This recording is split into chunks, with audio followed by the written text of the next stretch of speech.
is concentrated into a fairly narrow area. Now these things are rolling in as, you know, a good swarm swell from 100, 150, or 200 yards offshore. So you could probably surf that. You could be body surfing on that without a problem. And you can just see that it's moving in all different directions over here. You just be swirling around. And, yeah, we're not going in here. I'm going to go talk to Ron in a second. Tide's obviously coming up and in, so that's making a big difference for us. But you wouldn't want to be flowing one way and then have a wave come over you from the other side. Wow, it's coming in like 10 feet at a wave. What's going on? I will tell you that, you know, you would say never turn your back on the ocean, right? So we were talking to the south or the north end one time. We gave this whole little briefing and everything like that. Took some pictures and we started to walk down. It's like, well, I'm on the other side of the berm. I'm just going to walk to my car. I could turn my back on the ocean here. Wave came up over the berm, down the backside,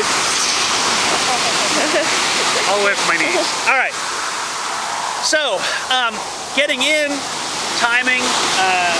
A lot of times we'll go in with our fins on if it's really big, but other than that, I mean, on a nice day here, first of all, on a nice day, it's yay big and you step across the break and you put your, you fall back in the water, you put your fins on. On an intermediate day, it's still big, but if you can kind of push off as you go through a breaking wave during a lull, you've got 30, 45 seconds to a minute to get your stuff, your fins on and get out.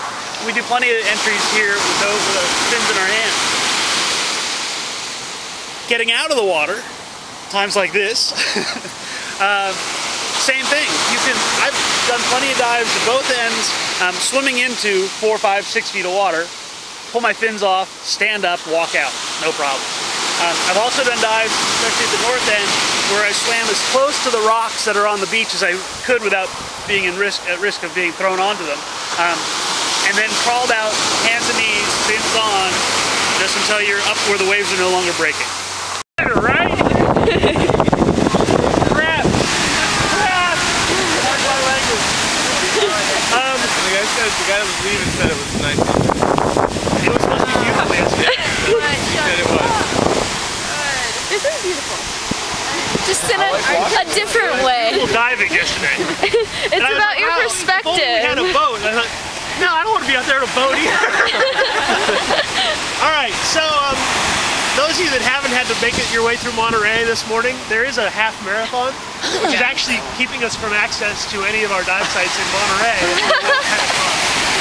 We're going to go in and we're going to meet the rest of the class at Mark and Stosh at the parking lot of Knob Hill.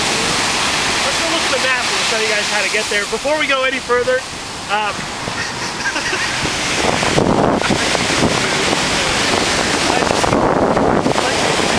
everybody.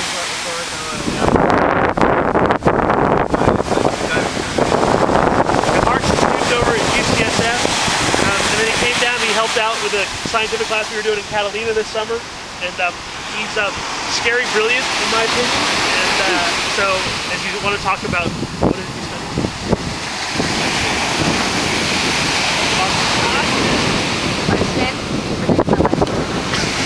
Let's see your poem. That's alright. Yeah.